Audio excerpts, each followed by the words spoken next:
Good evening. In this part of the video, we are going to cover one of the most beautiful chapter, that is allergy. This chapter is mostly based on medical science, but in this part of the video, we'll be knowing only the single glimpse about the allergy.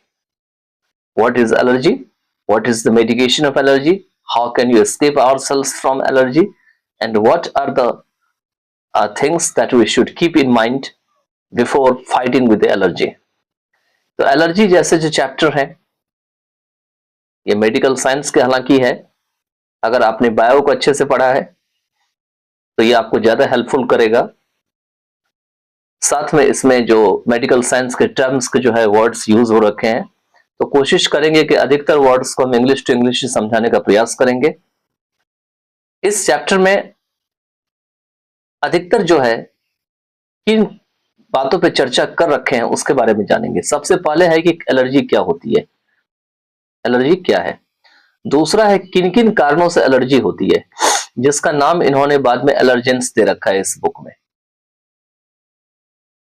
इसके बाद है कि allergy के मुख्य लक्षण क्या होते हैं, सिम्टम क्या होते हैं, सिम्टम के बारे में दे रखे हैं।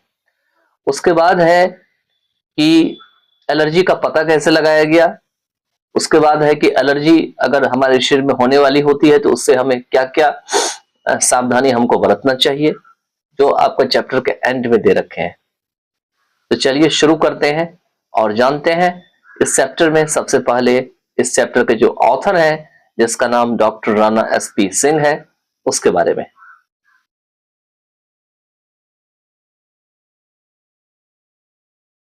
तो इसमें जो डॉक्टर राणा एसपी सिंह है,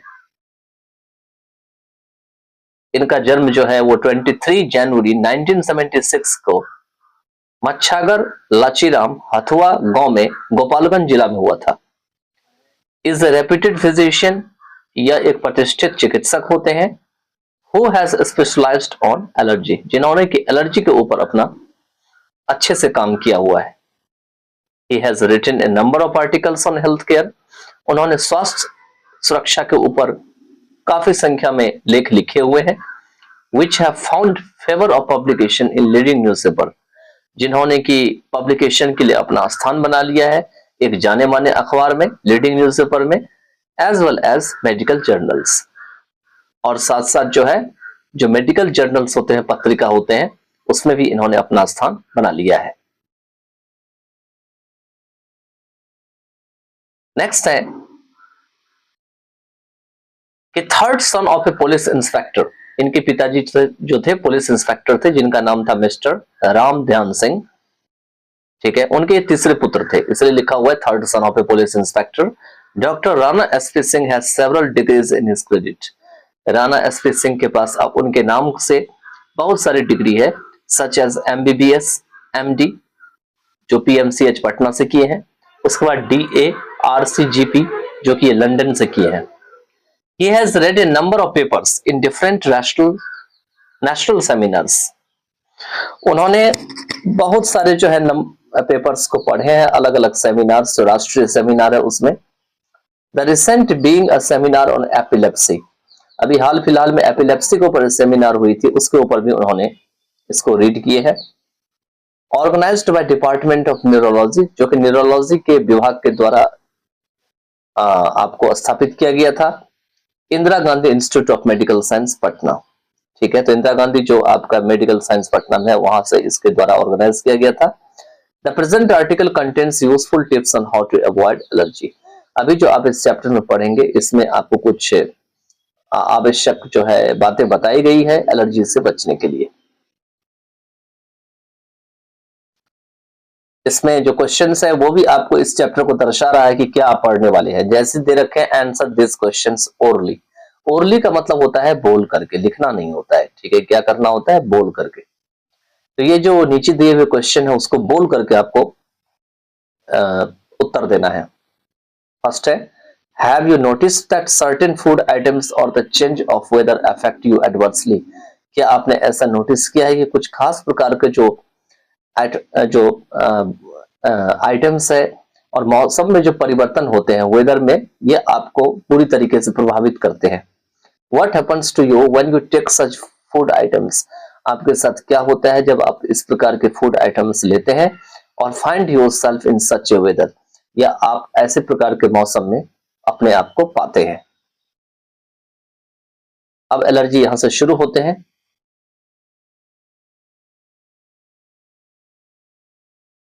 तो इसमें जो चीफ कैरेक्टर है जिसका नाम है प्रेम शंकर, प्रेम शंकर इस चैप्टर को शुरू करते हैं।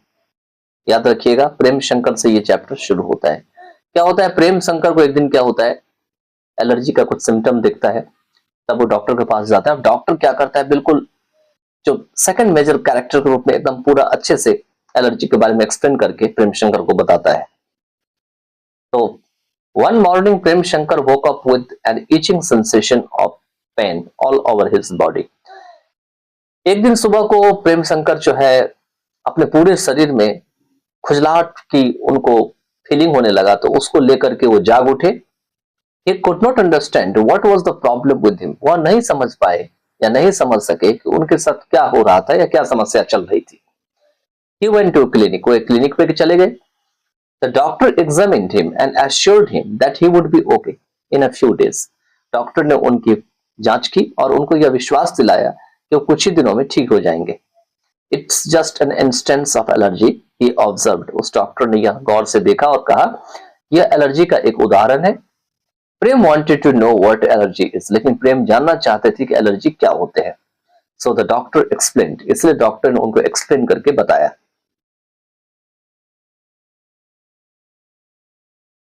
तो यहां पे लिखा हुआ है, allergy you can say is a malfunction of human immune system causing a violent reaction against normally harmless substance in our natural environment। Allergy आप कह सकते हैं कि हमारे जो ह्यूमन इम्यून सिस्टम होते हैं उसमें खराबी के कारण होती है। मतलब इम्यून सिस्टम हमारा बिगड़ जाता है, सही से काम नहीं करता है, ठीक है, और ये वायलेंट रिएक्शन करता है, बहुत तेजी से प्रतिक्रिया करता है, और हमारे आसपास जो हार्मलेस सब्सटेंस है, मतलब ऐसा पदार्थ जो हमको नुकसान नहीं देता है, उसके खिलाफ भी ये रिएक्शन करना शुरू कर देता है, जो हमारे नेचुरल एनवायरनमेंट में पाई जाती है। इसीलिए कहा जाता है कि आपकी इम्यून सिस्टम बहुत अच्छा होना चाहिए। अगर इम्यून सिस्टम आपको मजबूत है तो आपको बुखार, सिर दर्द या जो भी चीजें आपके शरीर में होती है वो आपको जल्दी नहीं होगी। तो इसलिए जब इम्यून सिस्टम गड़बड़ाता है, मैल फंक्शन करता है, तो एलर्जी जैसे रिएक्शन शरीर में आने लगते हैं। You may call such substances allergens. कहते हैं इस प्रकार के पदार्थ को आप एलर्जेंस नाम दे सकते हैं। मतलब जिस चीज के कारण आपको एलर्जी होती है वो एलर्जेंस में काउंट होते हैं। The reaction creates an inflammation which in turn can lead to a variety of symptoms such as hay fever, eczema, asthma and other conditions popularly referred to as allergies। कहते हैं इस प्रकार का reactions जो है इसमें हमको सूजन जैसी समस्याएं होने लगती है, जो कि बदले में बहुत प्रकार के सिम्टम्स को जन्म देती है, जिसमें हे फीवर होता है, एक्जिमा होते हैं, एस्मा होते हैं, और भी बहुत प्रकार के जाने वाले जो एलर्जीज होते हैं।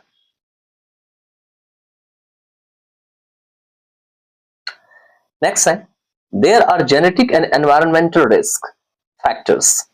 यहाँ पे कुछ जेनेटिक और एनवायरमेंटल रिस्क फैक्टर्स होते हैं। जेनेटिक आप जानते होंगे जो वंशानुगत होते हैं, जो माता पिता से जीन के फॉर्म में दूसरे जनरेशन तक आते हैं, और एनवायरमेंटल का मतलब होता है जो हमारे वातावरण के चारों तरफ दिखाई पड़ते हैं। तो ये फैक्टर्स जो होते हैं वो एलर्जी के कारण होते हैं। To develop allergic symptoms, one must first be exposed to a specific allergens for some time to build up the allergic sensitivity and then one more to trigger the allergic reaction। कहते हैं allergic जो symptoms है, लक्षण है, उसको develop करने के लिए किसी भी व्यक्ति को कुछ खास एलर्जेंस में छोड़ देनी चाहिए कुछ समय के लिए। तभी क्या होता है, क्योंकि जब वो एलर्जेंस उसके संपर्क में आएगा तो क्या होगा, उसकी एलर्जी होने की चांस होती है। इससे क्या होगी, उसके अंदर एलर्जिक सेंसिटिविटी होगी, मतलब सेंसिटिव होने लगेगा, थोड़ा बहुत उसको हरकत से पता चलने लगेगा उसको एलर्जी होने वाली है। And then once more to trigger the allergic reactions. और फिर उसके बाद क्या होते हैं, एलर्जिक रिएक्शंस जो होते हैं अचानक से जो है बढ़ जाते हैं, ट्रिगर कर जाते हैं। अब जो एनवायरमेंटल फैक्टर्स होते हैं जैसे कि स्मोकिंग होते हैं, पॉल्यूशन होते हैं, ये भी क्या करेंगे, इस खतरा को और बढ़ा देंगे। Initially, allergy often appears as seemingly benign conditions such as hay fever during the pollen season. कहते हैं जो शुरुआत में क्या होते हैं, एलर्जी अक्सर ऐसा मालूम पड़ता है कि नहीं के बराबर है, बिनाइन कंडीशन में है, ठीक है, इसलिए दे रखे हैं। सच एज हे फीवर हो जाती है जब पॉलन सीजन होती है, मतलब धूल कण का मौसम होता है, तो यहाँ पे पॉलन सीजन उसका नाम यहाँ पे दिया गया है, ठीक है। In fact many people gradually build up on allergic conditions over many years before experiencing. वाकई में बहुत सारे लोग जो है धीरे धीरे एलर्जिक कंडीशंस को अपने अंदर कायम कर लेते हैं उस चीज को महसूस होने से पहले, मतलब आपको महसूस होगा उससे कई साल पहले से आपके शरीर में एलर्जी की जो वातावरण है तैयार होना शुरू हो जाएगा। एनी सिम्टम्स व्हाटसोएवर, मतलब किसी प्रकार का सिम्टम्स हो वो आपको पता चले तो उससे कई साल पहले से ही आपको जो है आपके अंदर वो चीज बनना शुरू हो जाएगा। However, for some unfortunate people, लेकिन फिर भी कहते हैं कुछ दुर्भाग्यशाली लोग होते हैं, a certain food or drug or an ordinary insect bite can result in sudden life-threatening anaphylactic shock. वो क्या करते हैं, अगर मान के चलिए कुछ भोजन भी कर लेते हैं, कोई दवा भी ले लेते हैं, या उसको मामूली सा कीड़ा अगर काट भी ले, ठीक है, तो इससे अचानक जो है जिंदगी को लेने वाली एनाफिलैक्टिक शॉक जो होते हैं, एनाफिलैक्टिक शॉक मैंने वोकैब में करा रखा है, तो वोकैब जब आप पढ़िएगा तो उसमें आपको सब मिल जाएगा, ठीक है, तो उससे भी इनको एलर्जी हो जाती है और वो परेशान होना शुरू हो जाते हैं। Furthermore, of those allergies which start as eczema or gastrointestinal problems, many evolve into asthma, frequently involving respiratory systems. कहते हैं यहां पर में इसके आगे वो सारे एलर्जी जो कि एक्जिमा से स्टार्ट होते हैं या गैस्ट्रोइंटेस्टाइनल प्रॉब्लम से स्टार्ट होते हैं, ये बाद में क्या होते हैं, दोनों एस्मा को जन्म देते हैं समय के साथ, और बार बार जो है इसमें जो हमारे सांस लेने वाले जो लक्षण है वो दिखाई पड़ते हैं, जैसे कि हाइपर रिएक्टिविटी दिखाई पड़ते हैं, और जो एयरवेज होते हैं, जो सांस लेने वाली जो पैसेज होते हैं उसमें रुकावट देखने को मिलता है, ऑब्स्ट्रक्शन देखने को मिलती है। This direct path of development is widely referred to as the allergy march. ये जो सीधा सीधा रास्ता है इसको आगे बढ़ने का, डेवलपमेंट होने का, इसको बेहतर तरीके से जो है एलर्जी मार्च के नाम से जाना जाता है, इसे दे रखा है वाइडली रेफर्ड। रेफर्ड मतलब जाना जाना या उसका नाम दिया जाना। नेक्स्ट में है पेज नंबर 12 में, Our basic understanding of allergy has evolved from the discovery in 1967 of a previously unknown antibody, immunoglobulin E or IgE, by scientists in Uppsala and Baltimore. हमारी एलर्जी के ऊपर जो मुख्य या मूल जो समझ है यह विकसित हुआ है 1967 की खोज के साथ, जो कि पहले इसका नाम जो है वो एंटीबॉडी के नाम से यह जाना जाता था, मतलब पहले ही एलर्जी के नाम से नहीं जाना जाता था, बल्कि ये प्रीवियसली अननोन एंटीबॉडी था। अननोन का मतलब होता है कि पता नहीं था लोगों को। इसका नाम दे रखा है इम्यूनोग्लोबिन ई और आईजी। कुछ वैज्ञानिकों के द्वारा इनका नाम दिया गया था, कहां पर में, तो उपासला में या बाल्टीमोरी में। The most significant property of Ig antibodies is that they can be specific for hundreds of different allergens. कहते हैं जो काफी ज्यादा जो सिग्निफिकेंट प्रॉपर्टी होती है आईजी की, इम्यूनोग्लोबिन की, एंटीबॉडीज की, वो यह हो सकती है कि यह 100 से अधिक जो एलर्जी जिसके कारण से होती है उसमें कॉमन होती है, ठीक है। Continued research has significantly advanced our knowledge regarding, इस संबंध में लगातार जो रिसर्च हो रही है इसमें सिग्निफिकेंटली मतलब महत्वपूर्ण रूप से हमारे जो ज्ञान है, नॉलेज है, उसको बेहतर बनाया है, एडवांस किया है। एग्जाम्पल के लिए the interaction between IgE and inflammatory cells, जो IgE है, जो इम्यूनोग्लोबिन है, और जो हमारी सूजन वाली जो कोशिका है, इंफ्लेमेटरी सेल्स है, उसके बीच में जो है क्या है, इंटरैक्शन, आदान प्रदान हुआ है।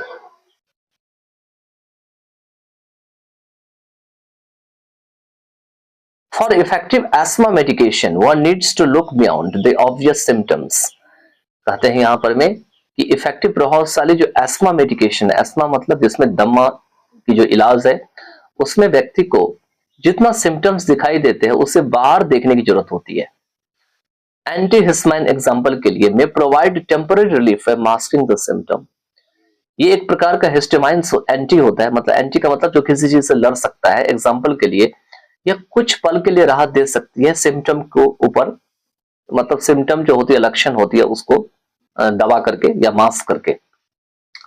But have virtually no effect on the underlying inflammation, लेकिन इसका कोई भी इफेक्ट लगभग नहीं दिखाई पड़ता है जो अंडरलाइंग इन्फ्लेमेशन होता है। अंडरलाइंग इन्फ्लेमेशन का मतलब होता है वो सूजन होने वाली होती है, लेकिन वो सूजन दबी हुई होती है, वो दिखाई नहीं पड़ती है, इसलिए इसका नाम है underlying inflammation. Other pharmaceuticals known to be effective for seasonal allergy must be administered weeks before exposure. दूसरे जो दवा होते हैं, फार्मास्यूटिकल्स होते हैं, दवा से संबंधित चीजें होते हैं, इसको सीजनल एलर्जी के लिए प्रभावशाली के रूप से जाना जाता है और यह इसलिए दे दिया जाता है ताकि ये जब ये दिखाई पड़े उससे यह कई सप्ताह पहले इस दवा को दे दिया जाता है। एडमिनिस्टर का मतलब होता है दे देना। नेक्स्ट है the clinical use of inhaled steroids is currently gaining ground due to their anti inflammatory effects. Clinic पे यूज होने वाले जो इनहेल सांस लेने वाला जो स्टेरॉइड होता है वो वर्तमान में काफी ज्यादा इससे लाभ हो रहा है क्योंकि एंटी इन्फ्लेमेटरी इफेक्ट का काम कर रहा है। ऑल्दो ओवर ट्रीटमेंट में हैव सीरियस साइड इफेक्ट्स, लेकिन कहते हैं जरूरत से ज्यादा अगर इलाज हो जाता है तो इसका बहुत ज्यादा गंभीर साइड इफेक्ट्स हो सकते हैं। To ensure the lowest effective doses throughout the treatment, the laboratory can periodically monitor the occurrence in serum of ECP released from inflammatory cells. कहते हैं कि इस डोज से कम इफेक्ट पड़े पूरी के पूरी इलाज के दरमियान में, इलाज के समय में, यह निश्चित करने के लिए लैबोरेटरी प्रयोगशाला में समय समय पर इसकी जांच की जाती है। जो ईसीपी की सेरम है उसमें क्या होता है, अकरेंस होते हैं, उसकी जांच की जाती है। जो इन्फ्लेमेटरी सेल से ली जाती है, मतलब जो सेल आपका इन्फ्लेमेशन में चला गया है उसमें से ईसीपी सेरम जो निकलता है, मतलब ईसीपी के जो सेरम होते हैं उसको मॉनिटर की जाती है। उसके आगे दे रखे हैं eosinophilic cationic protein is a protein, ये एक ऐसा प्रकार का प्रोटीन होती है generated in certain white blood cells. ये हमारी जो है वह व्हाइट ब्लड सेल्स में जो है वो निश्चित तरीके से पाई जाती है। Actively engaged in the immune defence system, और ये क्या करती है, इम्यून की रक्षा जो प्रणाली होती है उसमें लगी होती है, इम्यून को बचाने का काम करती है। यूजिंग अ डायग्नोस्टिक टेस्ट, जब डायग्नोस्टिक टेस्ट की जाती है, जब देखा जाता है किस प्रकार का रोग है और इसकी क्या समस्या है, तो उस समय जो कि फैडिया के द्वारा विकसित किया गया था, ECP can be detected in body fluids. इससे बॉडी फ्लूइड्स में जो है जांचा जा सकता है, उसमें खोज के निकाला जा सकता है। अब कहते हैं कि एलर्जी जो होते हैं इसके क्या उपचार हो सकते हैं, ट्रीटमेंट्स ऑफ एलर्जीज, इसके क्या किस तरीके से इसका इलाज हो सकता है। तो there are 3 general approaches to the treatment of allergic diseases. जो एलर्जी की बीमारी होती है उससे निपटने के लिए 3 जनरल अप्रोचेस होते हैं। जैसे कि पहला होते हैं एलर्जिक राइनिटिस होते हैं, अवॉइडेंस ऑफ एलर्जेंस होते हैं, एलर्जेन से बचने के लिए, medication to relieve symptoms and allergy shots, मतलब इस सिम्टम्स को कम करने के लिए दवा देने का जो प्रबंध होता है, मेडिकेशन, और साथ में एलर्जी शॉट्स का। चलिए सबसे पहला दे रखे हैं कि allergens suggestions to avoid allergens, कि एलर्जेंस से कैसे बचें उसके लिए इन्होंने सुझाव दे रखा है। तो wear a pollen mask when moving the grass और हाउसकीपिंग, जब आप घर का काम कर रहे होते हैं, या यहाँ पे मूविंग दे रखा है लेकिन मूविंग गलत है, यहाँ पे होंगे मोइंग होंगे, MOWING। जब आप घास काट रहे होते हैं तो आपको पॉलन मास्क पहनना जरूरी होता है जिससे धूलकण आपके नाक में ना जाए, ठीक है। नेक्स्ट आपके दे रखे हैं सेकंड्स में, यहाँ पर में stay endorse in the morning, कि सुबह के समय में मतलब जो है घर के अंदर रहे। When the pollen count is at the highest, क्योंकि धूलकण इसमें काफी ज्यादा होते हैं, या हवादार जो दिन होता है जब हवा काफी तेज चलती है। तो read and understand food levels for people with food allergy, food खाने वाले लोग जो फूड खाते हुए एलर्जी हो जाती है उनको खाने से पहले फूड के ऊपर लेवल लगा रहता है, तो उसको पढ़े और उसको समझे। नेक्स्ट है keep Windows and doors close during heavy pollination season, जब काफी ज्यादा जो है हवा वाला दिन होता है, जैसे पॉलिनेशन काफी हाई रेट में होता है, तो उस समय जो है अपना घर के खिड़कियों और दरवाजों को बंद रखे। Rid the home of indoors plants and other source of mildew. दूसरे प्रकार के जो मिल्ड्यू होते हैं या इंडोर प्लांट होते हैं उसको अपने घर में बहुत सोच समझ करके जो है उसको रखे या उसको जो है देख रेख करे। Don't allow dander producing animals in the house. Dander produce करने वाले जो एनिमल होते हैं उत्पन्न करने वाले उसको घर में इजाजत न दें, उसको जो है घर में न रखें। नेक्स्ट है change feather pillows woollen blankets and clothing to cotton और सिंथेटिक मटेरियल्स। कहते हैं फेदर जो तकिए होते हैं, वुलन ब्लैंकेट होती है या क्लॉथिंग होती है या कॉटन या सिंथेटिक मटेरियल जो होते हैं उसको बदलते रहें। Enclose mattress box springs and pillows in plastic barrier cloth. ये जितनी भी चीज होती है, मैट्रेस होते हैं, बॉक्स स्प्रिंग्स होते हैं, ये पिलोज होते हैं, इसको प्लास्टिक बैरियर क्लॉथ में जो है इसको क्या करें, बंद करके रखें। Wash sheets mattress pad and blankets weekly in hot water. गर्म पानी में सप्ताह में जो ब्लैंकेट्स होते हैं, मैट्रेस पैड होते हैं या शीट्स होते हैं, इसको धोते रहे। कितने फ़ारेनहाइट पे? तो कम से कम 130 फ़ारेनहाइट पे।